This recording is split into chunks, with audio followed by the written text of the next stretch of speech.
오늘은 고난주간이 시작되는 중요주일입니다. 우리 예수님이 십자가를 지시기 위해서 예루살렘에 입성하신 날이기도 합니다. 특별히 이 십자가 처형 방법은요, 동양에서 기원을 했지만 그러나 페르시아를 거쳐서 로마에 강력하게 처형 방법으로 이 자리를 잡기 시작하면서 특별히 노예라든가 또 그리고 반역자들에게 이 십자가 처형을 통해서 그들에게 보문을 하고 그들을 고통 가운데 죽이는 방법 중에 하나였습니다. 그래서 십자가의 처형 방법에는 세 가지가 있는데요. 하나는 밑에 버팀목 이런 세기를 하나 두어서 거기에 이렇게 설 수 있도록 만든 그러한 십자가형이 하나가 있었고요. 두 번째로는 이 손과 발을 묶어서 십자가에 매다는 형이 있었고, 세 번째로는 손과 발을 십자가에 못 박는 형이 있었는데 그 중에 제일 고통이 심한 것이 바로 세 번째 것이라고 합니다.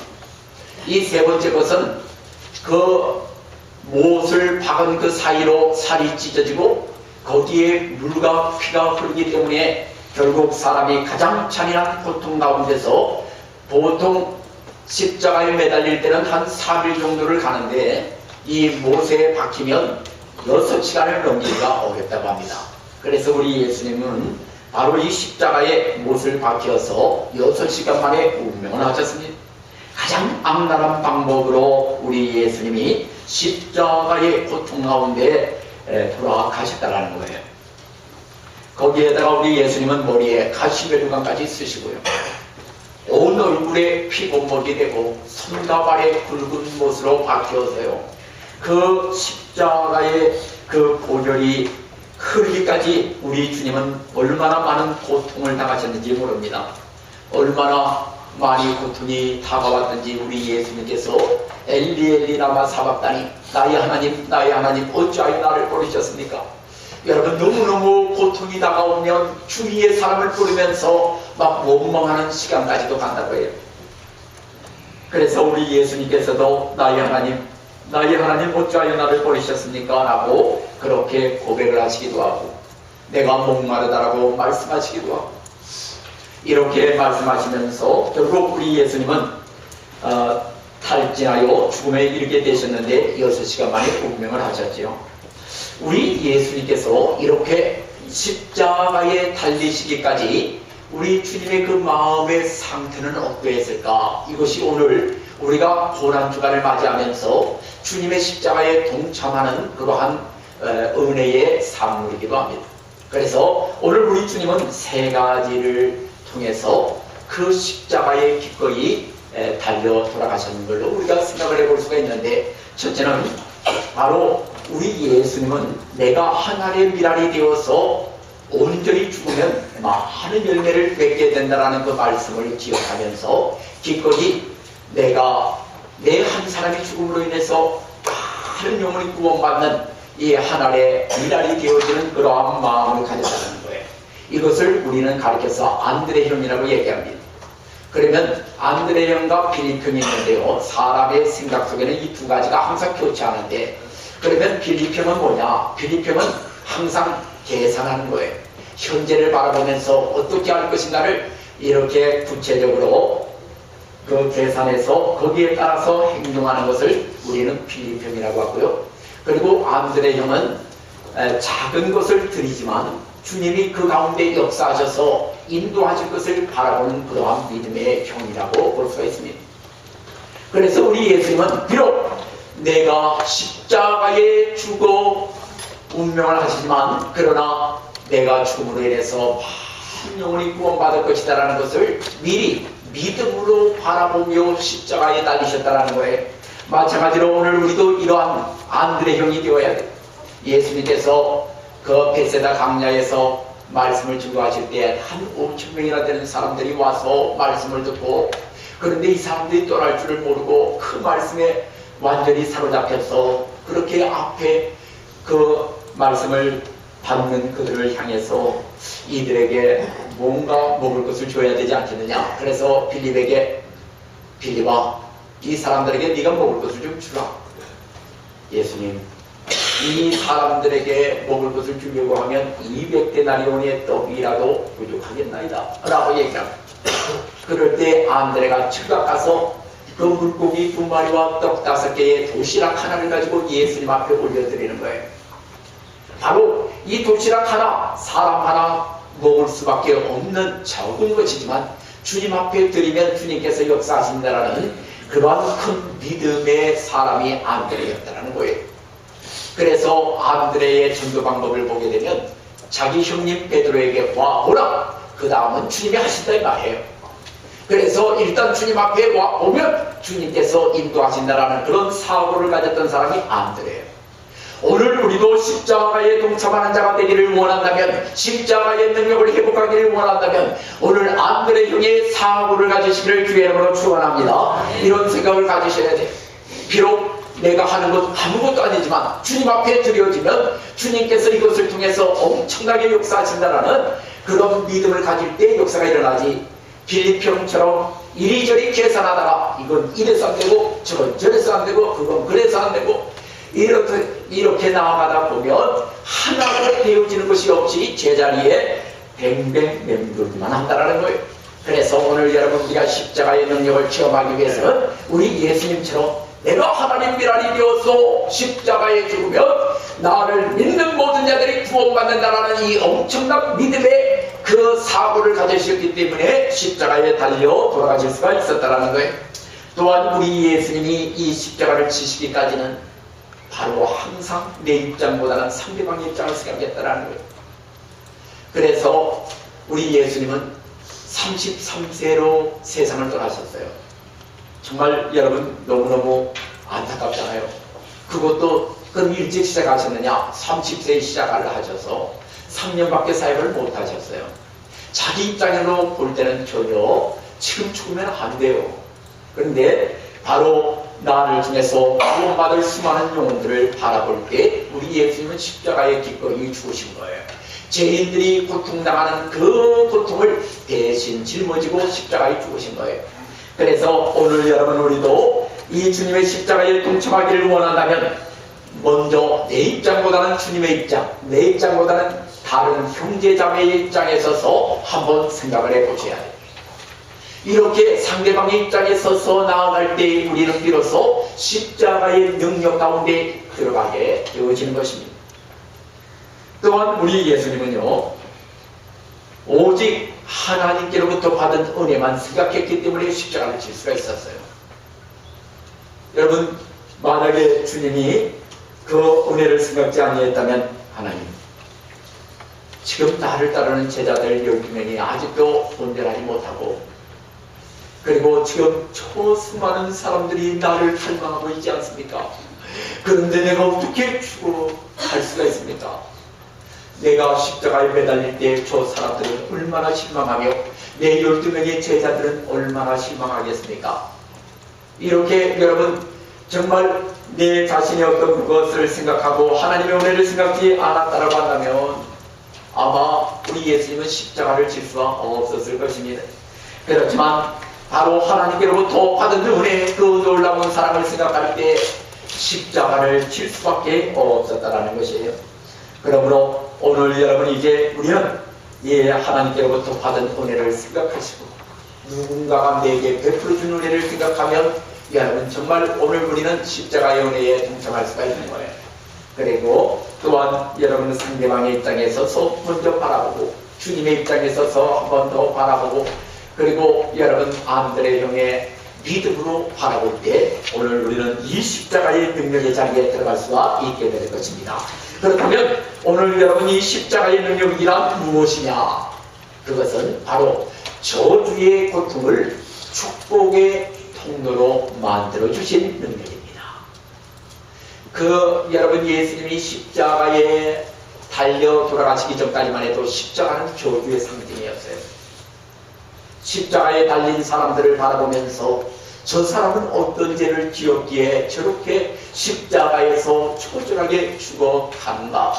그들은 그 십자가를 보기도 싫어했습니다. 그렇지만 오늘날 많은 사람들에게 이 십자가는 자랑이 되었습니다.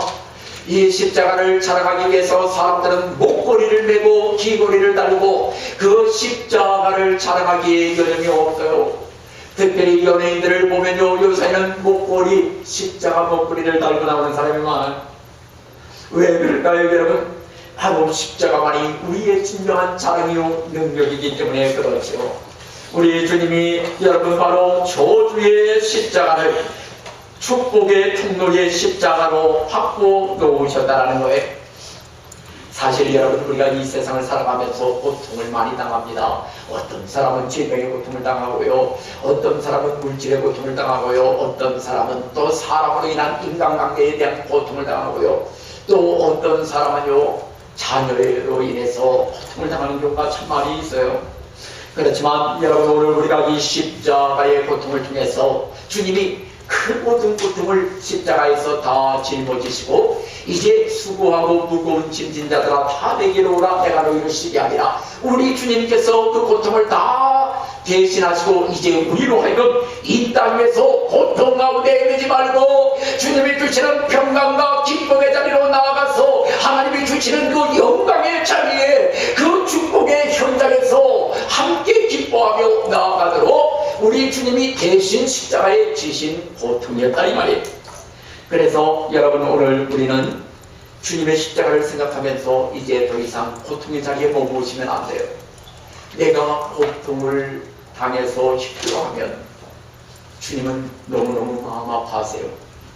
내가 2000년 전에 너희의 고통을 대신하여 십자가에 죽어 주었는데 너는 아직도 그 십자가의 고통을 기억하지 못하고 지금 당한 그 고통 때문에 힘들어하느냐 라고 이렇게 말씀하셨어요. 여러분, 구약의 인물 가운데, 아니 신약의 인물 가운데 신약과 구약 통틀어서 가장 큰 고통을 당한 사람이 있다고 한다면 예수님 빼고 난 다음에는 아마 욥이라고 생각을 할 것입니다. 욥은요, 하루아침에 재산이 다 사라졌어요. 거기에다가 또 여러분, 자기 자녀 아들 7명, 딸 3명이 죽었습니다. 그리고 또 여러분, 자기의 몸은 악창이 걸려서 죽을 병으로 지금 그 몸에 부더기가 특실거릴 정도가 되었습니다. 거기에다가 친구들마저도 너 우리 몰래 죄를 지었다라고 경계를 받고 있는 그런 상황입니다. 그래서 이 욥을 가르쳐서 모든 고통의 대명사라고 이야기를 합니다. 그렇지만 여러분, 욥의 고통도 주님의 고통과는 비교할 수가 없다는 거예요. 왜 그렇습니까 여러분? 욥이 여러분 고통을 당했지만 그러나 그 채찍에 맞지는 않았습니다. 우리 예수님은 고통을 받으시면서 얼마나 많은 채찍에 맞았는지 정말 여러분, 우리가 늘 그 예수님의 그 고난의 생애를 우리가 한번 생각해 본다면요, 정말 우리 주님은 온몸이 피투성이가 되도록 맞았고요, 또 욥은 죄인이라고 친구들에게 정죄를 받았지만 그러나 조롱과 멸시와 천대를 받지 않았습니다. 우리 예수님은 얼마나 여러분 조롱과 멸시와 천대를 받고 심지어는 여러분 침을 뱉어가면서 사람들이 와서 치기도 하고요, 그런 여러분 고통을 받으셨습니다. 또 여러분, 우리 예수님은요 온갖 모욕을 다 당했고요, 욥은 중병으로 죽어가는 고통을 당했지만 우리 예수님처럼 가시멜류관 쓰고 손과 발에 굵은 못으로 바뀌지는 않았습니다. 그리고 욥은요 그 고통 가운데 다시 여러분 회복되어서 4대를 또 살며 행복하게 누렸지만 우리 예수님은 결국 그 십자가에서 죽으시고 3일 만에 부활하셨습니다. 이렇게 주님이 주신 십자가, 주님이 당하신 그 십자가는 정말 이 세상의 그 어떤 고통도 비교할 수 없는 고통이었다라는 사실을 우리에게 말씀하고 있는 것입니다. 그러므로 오늘 여러분 이제 주님의 그 십자가의 고통을 생각하면서 더 이상 여러분이 물질 때문에 고통당하고 여러분이 질병으로 인해서 고통당하고 여러분들이 자녀로 인해서 고통당하는 거 이것 때문에 힘들어하며 십자가에 달리신 주님이 너무너무 가슴 아파하십니다. 내가 너희 모든 고통을 다 당하였나니 너희는 이제 내게로 그 고통을 가지고 와서 나로 인하여 자유함을 누리고 기쁨과 평강을 누리라고 오늘도 말씀하고 있습니다. 그러므로 여러분 오늘 이제 더 이상 여러분 자녀로 인한 고통, 사람으로 인한 고통, 또 물질로 인한 고통, 질병으로 인한 고통 가운데 머무르지 마시고 예수 그리스도의 십자가의 고통 가운데 온전히 나오셔서 그 모든 고통에서 자유함을 받으시기를 주의 이름으로 축원합니다. 여러분 1647년에요 감옥에서 태어난 아이가 있어요. 우리 성도님들 가운데도 아이를 이렇게 집사님들 가운데 뵌 이제 인기한 분들도 있지만요, 여러분 그 아이가 어떻게 감옥에서 태어날 수 있을까요? 이것은 아이를 뵌 가운데 죄수로 인해서 감옥에 들어갔어요. 죄명이 뭐냐? 죄명은 예수를 믿는다는 죄명이었어요. 그 당시에 영국교를 멀리하고 개신교, 기독교를 예수를 믿는다라는 그 이유 하나만으로 애가 그 잉태되어서 지금 자라고 있는데 감옥에다 넣었어요. 인간 이기 아니에요 지금 하는 거죠. 지금 북한에서도 그런 현상이 벌어지고 있다고 합니다. 그래서 감옥 안에 들어가서 애를 낳았어요. 이 아이의 이름이 이삭 와치라는 사람이에요. 이 이삭 와치가 여러분 자라기를 어디에서 자랐느냐? 감옥 안에서 자랐어요. 여러분 생각을 해보세요. 정말 부모님의 사랑을 받고 행복하게 살아야 될 그 어린아이가 감옥 안에서 자랄 때 여러분 그의 마음의 쓴뿌리가 얼마나 크겠습니까? 그렇지만 이삭과 제 마음속에는 십자가의 그 은혜가 그의 마음속에 자리 잡기 시작했다는 거예요. 주님이 나를 위해 십자가에 죽으셨다는 사실이 믿어지기 시작한 거예요. 그러면서 이 이삭와치는 어릴 때부터 십자가의 은혜가 마음에 밀려오면서 기쁨과 평강을 누리기 시작을 하면서 이 아이가 비뚤어진 길로 간 것이 아니라 오히려 더 주님을 찬양하며 주님을 노래했는데 그가 지은 찬송시가 무려 600편이라고 합니다. 물론 우리 여기에 있는 성경 여기 찬송가에 다 기록된 것은 아니지만 그 중에 대표적인 것이 여러분 바로 149장 주 달려 죽은 십자가 그 찬송의 그 작사를 한 사람이 바로 여러분 이 이삭 와치라는 사람이라는 거예요. 3절에 보니까 못 박힌 손발 구원이 큰 잡이 나타나셨네. 가시로 만든 멸관 우리를 위해 쓰셨네. 이 찬송을 부르면서 이 이삭 와치는요 주님의 은혜 가운데 들어가면서 여러분 그 아이로 자랄 때 감옥 안에서 자란 아이의 마음속에 어떻게 이런 기쁨이 임할 수 있을까요? 그것은 바로 십자가의 능력 아니면 불가능합니다. 십자가의 능력은 여러분 우리가 당하는 어떤 고통도 그 안에서 다 해결될 수가 있는 거예요. 오늘도 여러분 십자가의 이 고통을 여러분 모두가 축복의 통로로 바꿔주신 은혜로 우리 모두가 나아가야 될 것입니다. 그래서 이제 우리 한번 따라서 하겠습니다. 더 이상 고통은 없다. 더 이상 고통은 없다. 축복으로 나아간다. 축복으로 나아간다. 할렐루야. 여러분 이게 중요해요. 이제 여러분 더 이상 여러분이 고통을 당하시면 주님이 마음 아파하세요. 그래서 고통이 밀려올 때는 즉각 십자가를 바라보시면서 십자가의 고통에다가 여러분 그 고통을 다 여러분 올려놓으셔야 돼요. 그래서 수고하고 무거운 짐진 자들아 다 내게로 오라 내가 너희를 쉬게 하리라. 수고하고 무거운 짐진 자들아 다 내게로 오라 내가 너희를 쉬게 하리라. 오늘 여러분 우리가 수고하고 무거운 짐이 우리에게 다가올 때 여러분 십자가에 달리신 주님 앞에 그 고통을 가지고 나올 때 주님은 그 고통을 능히 해결해 주신다는 것입니다. 또한 여러분 주님이 지신 십자가 능력은 두 번째로 율법을 완성하신 능력입니다. 여러분 주님이 십자가에 죽으시지 않았다면 우리는 여전히 율법 아래 매여 있어야 합니다.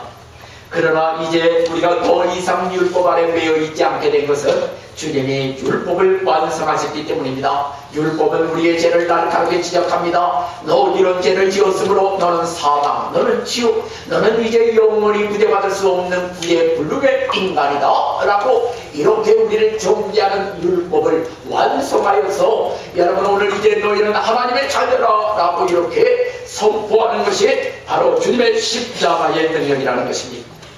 죄와 사망의 법에서 우리를 해방시켜 주신 우리 주님의 십자가를 우리가 기억해야 될 줄로 믿습니다. 그러면 여러분, 우리 주님이 어떤 율법을 이루었을까요? 그 중에 대표적인 거, 여러분, 우리 예수님께서 친히 말씀하셨던 거 두 가지. 바로 첫째 계명은 마음을 다하고 뜻을 다하고 목숨을 다하여 주 너의 하나님을 사랑하라. 둘째 계명은 이와 같으니 바로 내 이웃을 내 몸과 같이 사랑하라. 이 두 계명을 완벽하게 우리 주님은 완성을 하셨습니다. 먼저 여러분, 마음을 다하여 사랑하라, 이 아버지의 말씀을 우리 주님은 지키시기 위해서 오직 마음이 하나님께로 고정되었어요. 십자가의 그 처절한 고통 가운데 피를 흘리고 물 흘리면서 그 엄청난 고통 가운데서도 오직 마음이 하나님께로 고정되었습니다. 그래서 7마디의 말씀을 하셨는데, 십자가상에서 하신 그 7마디 가운데 3가지가 다 아버지요, 저들의 죄를 용서해달라. 그리고 나의 하나님, 나의 하나님, 어찌하여 나를 버리셨나이까? 엘리엘리라마 사박단이 외치시. 그리고 아버지요, 내 영혼을 아버지 손에 부탁하나이다. 이렇게 아버지의 이름을 불렀습니다. 아버지의 이름을 고백했습니다. 그의 마음이 아버지께로 고정되어 있는 거예요. 오늘 여러분, 그렇습니다. 마음을 다하여 사랑한다는 것은 늘 주님을 생각하는 것입니다. 어떤 것을 생각할 때 내 생각으로 판단하거나 정죄하는 것이 아닙니다. 오늘 우리는 자칫하면 신앙생활은 겉껍데기로 하고 모든 중심이 내 중심으로 되어지는 이런 안타까운 일이 벌어질 때가 있어요. 그때마다 주님은 말씀하십니다. 마음을 다하여 사랑하는 율법을 내가 완성했노라고 말씀하십니다. 오늘 여러분, 내 생각으로 함부로 판단하시면 안 돼요. 오늘 여러분, 우리는 정말 내 마음이 항상 주님의 생각으로 가득해야 돼요. 주님은 어떻게 생각하시고 주님은 어떻게 바라보실까? 정말 여러분, 주님의 마음을 가지고 달려가야 돼요. 예배를 여러분이 드릴 때 오늘 여러분이 이 예배를 소홀히 여기시면 안 돼요. 여러분, 이 예배는 주님이 받으시는 예배예요. 지금 여러분 눈에 안 보이는 것 같습니까? 오늘 여러분, 성령님이 지금 이 자리에 함께 하시고 천군 천사들이 여러분 곁에 서 있습니다. 그런데 이 예배를 여러분 그냥 우습게 생각하는 사람들이 너무 많아요. 오늘 여러분, 예배는 하나님께서 우리에게 축복해 주시려고 여러분 예배 이 자리에 함께 하는 거예요. 그래서 여러분, 예배 시간에는 움직이시면 안 돼요. 예배 시간에는 여러분 정말 하나님께만 집중해서 여러분 귀담아 들으셔야 돼요. 그래서 여러분, 예배 시간에는 이동하는 사람이 없기를 바랍니다. 여러분, 주님께서 만나시려고 다가오는데 여러분, 주님, 내가 오늘 지금 뭐 해야 됩니다. 바빠야 돼요. 여러분, 그렇게 핸드폰 받으러 나가고 그러면 여러분, 주님이 얼마나 마음 아파하시겠어요? 내가 십자가에서 마음을 다하여 율법을 완성한 하나님을 사랑하는 것을 완성했다는 걸 여러분 모르고 있느냐? 그래서 오늘 여러분, 우리의 마음이 이 예배 시간에 여러분, 주님께서 나를 어떻게 보실까? 주님께서 지금 내가 부르는 이 찬송을 어떻게 받으실까? 여러분, 우리가 이런 걸 보셔야 돼요. 그리할 때 여러분은 주님을 만나게 되고 정말 여러분, 주님이 주시는 놀라운 것들을 누리게 되어지는 것입니다.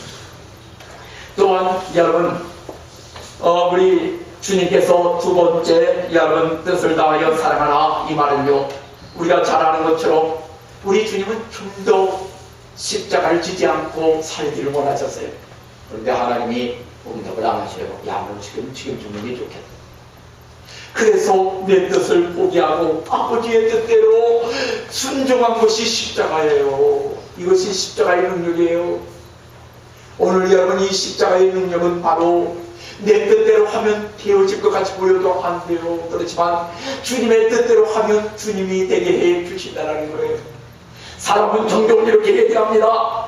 내 뜻을 갖다가 하나님의 뜻처럼 얘기할 때가 많이 있어요. 저도 종종 그럴 때마다 얘기하고 납니다. 오늘 여러분, 정말 하나님의 뜻이 무엇일까? 우리가 한번 뒤돌아보고 그 하나님의 뜻에 여러분 맞춰야 되겠죠. 그래서 오늘 여러분, 우리가 정말 하나님의 뜻을 다하여 사랑하는 그것을 십자가에서 우리 주님이 보여주셨던 것처럼 내 마음대로 내 뜻대로 하지 마시고 정말 여러분 주님이 원하시는 대로 이번 한 주간 나아갈 때 주님이 여러분을 기뻐하실 줄로 믿습니다. 특별히 여러분 이번 한 주간 여러분 우리가 뭐 특별 새벽 기도를 하지는 않습니다. 왜냐하면 억지로 하는 것은 여러분 주님이 별로 기뻐하지 않아요. 그래서 아예 특별 새벽 기도 올해는 하지 않습니다. 그러나 여러분의 마음에 주님께서 야 이번 한 주간 나하고 만나볼래? 나하고 여러분 주님이 말씀하시면 여러분 기꺼이 주님 앞에 응답하십시오. 이것이 여러분 진짜 주님을 기쁘시게 하는 것입니다. 그래서 여러분 정말 뭐 우리가 고난주간이라 해서 특별히 뭐 그렇게 한다 이런 차원보다는 여러분 항상 우리 마음속에 내 뜻보다는 주님의 뜻대로 나아가는 여러분 되시기를 바라고요. 또한 우리 주님께서 힘을 다하여 목숨을 다하여 주너의 하나님을 사랑하라. 여러분 생명을 십자가에 내놓은 것이 바로 십자가의 능력입니다. 그래서 율법을 완성한 거예요. 목숨을 드렸어요. 십자가에서 드렸어요. 이처럼 오늘 여러분 마지막 숨이 끊어질 때까지 아버지여 내 영혼을 아버지 손에 부탁합니다. 아버지여 내 영혼을 아버지 손에 부탁합니다 라고 이렇게 고백하며 마지막 그 아버지 앞에 내 생명을 드린다라는 이 고백, 이것이 바로 목숨을 다하여 하나님을 사랑하는 율법을 완성하신 것입니다. 오늘 우리도 내 생명이 다하는 순간까지 온 힘을 다해서 하나님 사랑하시기를 주의 이름으로 축원합니다. 또한 여러분 두 번째 계명인 내 이웃을 내 몸처럼 사랑하라. 여러분 왜 주님이 죽으셔야 합니까? 왜 주님이 33세 정말 저는요 제가 33살 때 제가 그때 전임전도사였어요.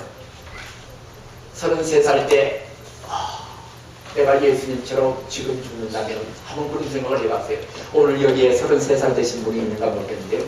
이 33살 때 제가 한번 생각을 해봤어요. 그래서 하나님 제가 지금 이 33살에 주님 앞에 간다면 주님은 저에게 뭐라고 하시겠습니까? 그랬는데 야 너는 나를 위해서 아무것도 하지 않고 그냥 오기만 하면 어떡하니? 이렇게 책망하실 것 같아서 주님은 33세에 다 이루었다 하고 십자가에 달려 들어가셨지만 주님 저는 33세 부르시면 안 돼요. 그래서 33세에 저를 부르시 않는다라는 확신을 가지고 기도하면서 지금까지 왔어요. 여러분 바로 우리 주님은요 정말 그 33세 얼마나 여러분 그 청춘 힘이 막 솟는 그런 사람 그때 여러분 십자가를 달린다라는 건 너무 억울하잖아요. 그렇지만 수많은 죄인들을 바라보시면서 정말 저 사람들이 나로 인해서 구원받고 하나님이 주신 기쁨을 누릴 수 있다라고 한다면 내가 기꺼이 죽음의 자리에 들어가겠다라는 거예요. 그래서 십자가의 능력은 바로 그 여러분 율법을 완성하셨는데 이웃을 내 몸처럼 사랑하는 율법을 완성하신 거예요. 오늘도 여러분 정말 이웃을 내 몸처럼 사랑하는 이 십자가의 사랑을 우리 모두가 회복하여서 주님의 고난에 동참하는 여러분 되시기를 주의 이름으로 축원합니다. 마지막으로 여러분 십자가의 능력은 우리 한번 따라서 하겠습니다. 죄인에서 의인으로 만들어주는 능력입니다. 여러분 많은 사람들이 당신 죄인이야? 라고 물어보면 모두가 한결같이 죄인이라고 얘기합니다. 왜냐하면요 우리가 죄인일 수밖에 없는 것이 예레미야 2장 13절에 두 가지를 얘기하지요. 하나는 하나님을 잊어버린 것과 또 하나는 하나님 없이 스스로 행동하는 것이 죄라고 얘기를 합니다. 이것을 여러분 바로 바울 사도는 더 구체적으로 로마 교인들에게 갈라디아 교인들에게 이야기합니다. 로마 교인들에게는요 21가지 죄악을 조목조목 얘기를 합니다. 로마 교인들에게. 그 중에서 여러분 우리가 좀 마음에 와닿는 것 몇 가지만 제가 말씀해 드릴게요. 탐욕. 여러분 욕심을 많이 가지는 것도 죄라는 거지요. 시기. 남이 잘 되는 것을 시기하는 것도 죄라는 거지요. 수군수군하는 거. 얼마나 우리는 모이면 수군수군합니까? 이것도 죄라는 거예요. 또 남을 비방하는 거. 이것도 죄라는 거예요. 또 교만한 거. 내가 뭔가 했다라고 하는 이 교만도 죄라는 거예요. 자기 자신을 자랑하는 것도 죄라는 거예요. 부모를 거역하는 것도 죄라는 거예요. 남에게 자비를 베풀지 않는 무자비한 것도 죄라는 거예요. 여러분 어떻습니까? 저는 이 로마 교인에게 죄악에 대한 부분을 이야기하는 것을 들으면서 저도 회개해야 될 부분이 참 많구나. 정말 여러분 그렇게 생각이 됐어요. 또 바울이 여러분 갈라디아 교인들에게 15가지를 얘기하는데 그 중에 여러분 몇 가지 원수 맺는 거, 분재, 시기, 분내, 분을 내는 것도 여러분 이것도 죄라는 거예요. 당 짓는 것도 여러분 죄고요. 분열하는 것도 죄고요. 투기하는 것도 죄고요. 술 취하는 것도 죄고요. 뭐 이런 게 다 죄라는 거예요. 우상 숭배하는 것이 죄고. 그래서 여러분 바로 결국 바울 사도가 로마 교인들과 이 갈라디아 교인들에게 하고 싶은 것은 뭡니까? 너희가 다 죄인이라는 거예요. 그렇기 때문에 주님의 십자가의 은혜의 자리에 나와야 된다는 거예요. 오늘 저와 여러분이 죄인 아닌 사람은 아무도 없어요. 다 죄인이에요. 그렇기 때문에 여러분 우리가 주님의 십자가의 보혈 앞에 나와야 돼요. 우리 주님이 우리의 죄를 다 짊어지고 2000년 전에 갈보리 산은 너희 위에 금손과 많이 못 박히우고 머리에 가시멜간 쓰심으로 말미암아서 이제 저와 여러분을 죄인에서 의인으로 만들어 주신 것입니다. 그렇기 때문에 여러분은 이제 이런 지하 가운데 더 이상 머무르지 마시고 오늘 여러분 주님 앞에 기쁨으로 의인된 하나님의 자녀로 나오시기를 주의 이름으로 축원합니다. 그러면 여러분 내가 이미 죄를 지었는데 어떡하나요? 예전에는 죄를 지으면요 짐승을 갖다가 바쳤어야 됩니다. 또 여러분 부재 중에 사람을 죽이면요 짐승 바치도 안 돼요. 그때는 도피성으로 도망을 해야 돼요. 안 그러면 죽어요. 이런 상황에서 여러분 우리 주님은 뭐라고 말씀하십니까? 내가 영원한 도피성이 되시고 내가 영원한 어린 양이 되어서 너희의 모든 죄 거울로 지었든지 실수로 지었든지 어떤 죄든지 다 용서해 주라고 말씀하십니다. 이사야 43장 25절에 보면요 내 허물을 도말하는 자는 내 죄를 기억하지 않겠다고 말씀하시고요. 이사야 1장 18절 우리 한번 같이 읽겠습니다. 여호와께서 말씀하시되 오라 우리가 서로 변론하자. 너희 죄가 주옥 같을지라도 눈과 같이 기울일 것이요 지동같이 붉을지라도 양털같이 희게 되리라. 하나님께만 나오면 하나님께서 용서해 주신다는 거예요. 미가서 7장 19절에 보면요 우리의 죄악을 발로 밟으시고 우리의 모든 죄를 깊은 바다에 던지셔서 더 이상 생각하지 않는다는 거예요. 또 로마서 5장 여러분 8절에 보면 우리가 죄인 되었을 때 우리를 위해 죽으심으로 이제 죄인에서 우리를 의인으로 만들어 주셨다고 말씀하고 있습니다. 이제 여러분 이제 주님 앞에 우리가 나아가셔야 돼요. 오늘도 여러분 십자가의 능력은 바로 오늘 나를 죄인에서 의인으로 만들어 준 것입니다. 오늘 우리 옆에 인사하겠습니다. 이제 당신은 죄인이 아닙니다. 십자가의 보혈로 제사함 받은